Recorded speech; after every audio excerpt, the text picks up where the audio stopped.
Uh-oh.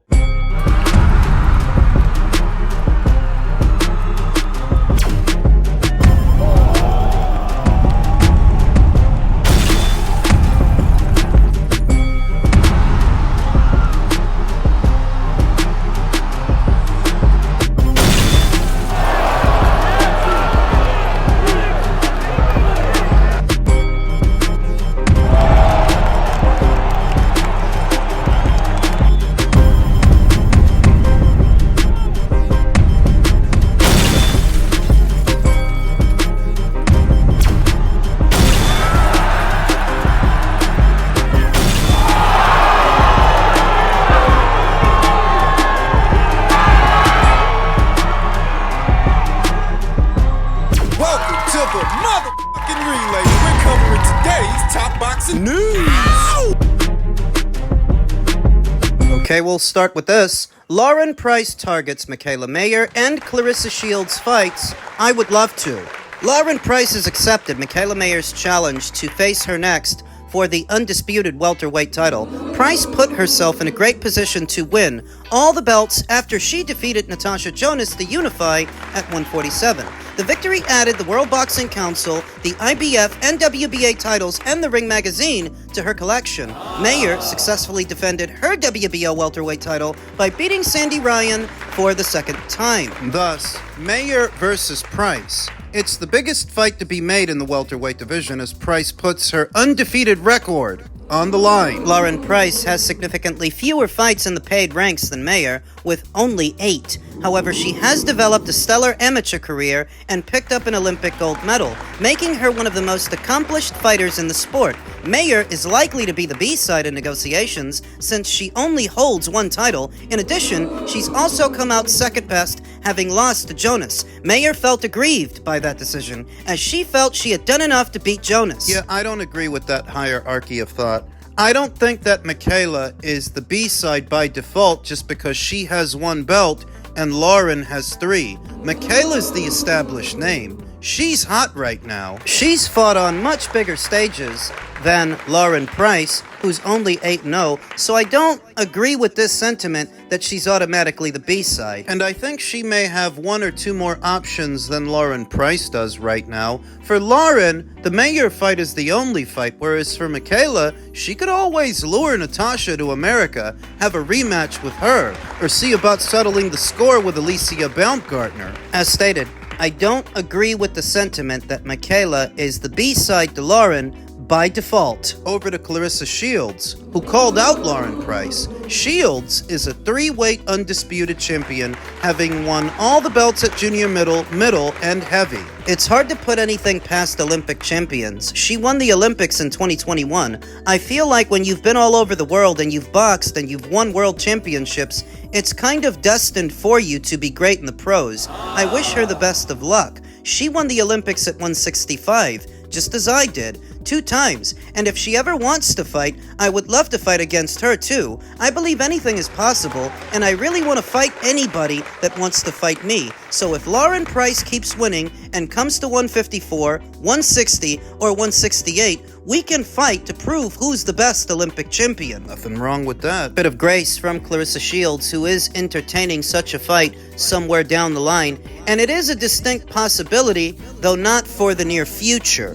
Clarissa's still up there at heavy. Lauren hasn't moved up to 154 yet. God only knows how long it's going to take to make a fight between her and Michaela, let alone move up to 154. Start over up there. 154. Clarissa hasn't made that weight in a very long time, and I don't think it's going to get easier over time now that she's all the way up there at heavy, that when I think about Shields versus Price, it's so far out, it's almost not worth imagining yet. So much can happen. I want to fight everybody. We have some new blood on the scene. I've seen Lauren Price fight. I was like, wow, pretty impressive, pretty impressive. 154 is the lowest I can get. If she wants to fight at 162, don't be afraid to get a hamburger and come on up. That would be arguably one of the toughest tests for Price. However, the fight is unlikely given the huge discrepancy in weight. It would take a lot for Shields to come back down, while Price is likely to jump numerous weight classes Either way, the future looks bright for Price, as she was desperate to face Mayer. Definitely, my full focus is on 147 at the minute and becoming undisputed, but definitely a fight down the line. I would love to share the ring with her being Clarissa Shields. Obviously, Olympic champion as well, double Olympic champion, I'm Olympic champion. It's a great fight to make, definitely, says Lauren. It's still a ways out, a long ways out. So these are both fascinating fights to think about, but only one is palpable for the not-so-distant future, and that's the Mayer fight. And even that one ain't a guarantee. My previous video, we talked about what Michaela's strategy has to be, what she has to do to try to win a Lauren Price fight, what Lauren has to do to Michaela. I think that Michaela would try to walk Lauren Price down, throw punches in bunches, and let her experience shine through, because Michaela has been in some dogfights where Lauren, she hasn't. Not yet. The old saying goes, fight the boxer and box the fighter. So if what Michaela Mayer is looking for is a fight, you don't just sell out and give her what she wants,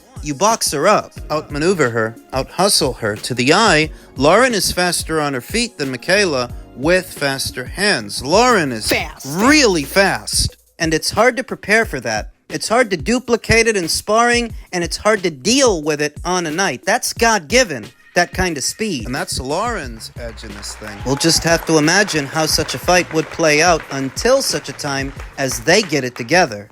I can only speak my mind. You go listen to the last couple of interviews. A nigga asked him specifically about me. And I noticed about Bozy. Bozy told me they only interview with certain people so they can only answer certain questions. Bozy told me that with his own motherfucking mouth. Yeah.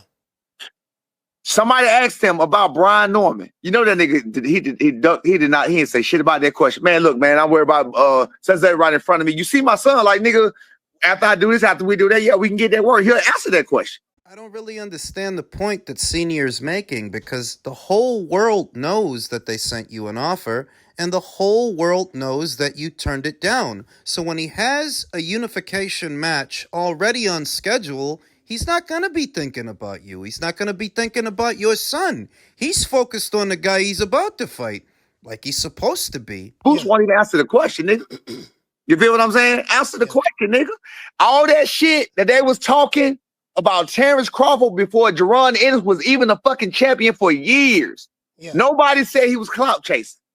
Yeah. My son is a whole world champion. Well, he is a world champion. I think the reason that some people are accusing the Normans of clout chasing is because you had the same opportunity that Stanionis had before Stanionis had it, and you didn't take it, so that after you reject the offer, you can start piping up about a Boots fight. That does come off as clout chasing, because if you wanted it that bad, you would have took the fight.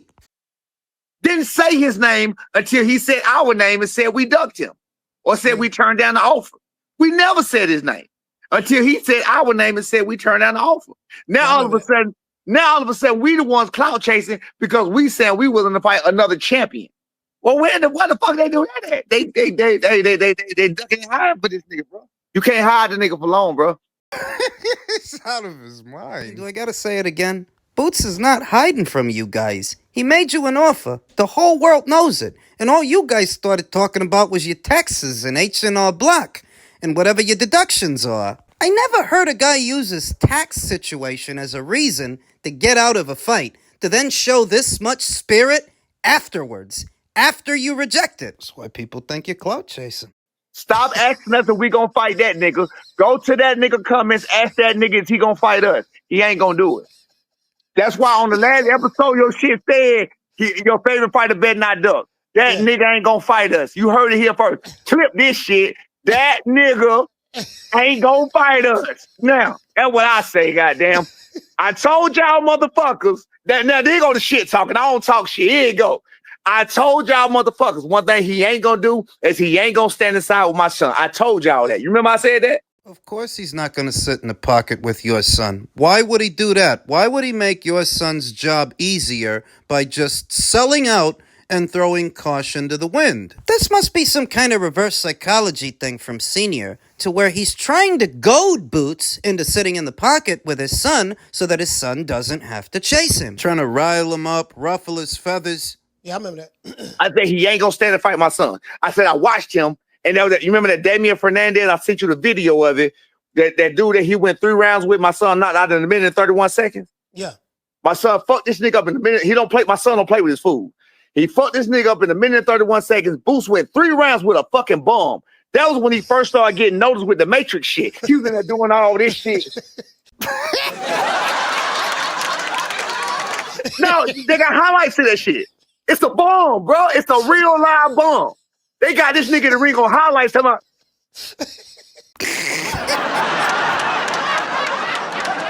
who got moved? Nigga, we ain't playing with no motherfucking bombs, nigga. When my son touched that nigga, then you gonna see what's up. I told you it's gonna be one or two things. He gonna be getting the fuck on. He gonna be holding. He will not stand there and fight my goddamn boy. I bet you that. And you seen the other night why I'm saying that.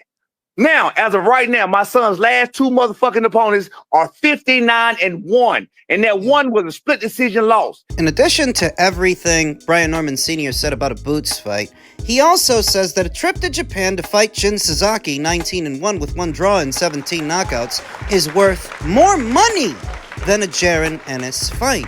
This could be their next fight on ESPN. That's assuming ESPN stays in the sport of boxing beyond this summer. We don't know that they will. And so is it possible that the outfits in the land of the rising sun are offering Brian Norman something comparable to what Eddie Hearn offered him to unify titles with Boots? If so, well played. Now, I don't know that I can believe it coming from them. That the Japanese promoters that promote Jin Sasaki are offering you something in the neighborhood of 1.5, 1.7, I could believe they're offering you something generous to go out there. But I don't know about it being that generous. See, I could believe they're offering him more money than he just made to fight Derek Cuevas, but not necessarily more than he was offered by Eddie. Bruh, he don't want that work, bro. Hold on. Hey, listen. See Irvin the Wiz dropping that quarter of a dub. He said, man, F all of that. He said, make the fight, Pops. All this, nigga, that's what we trying to do. Talking.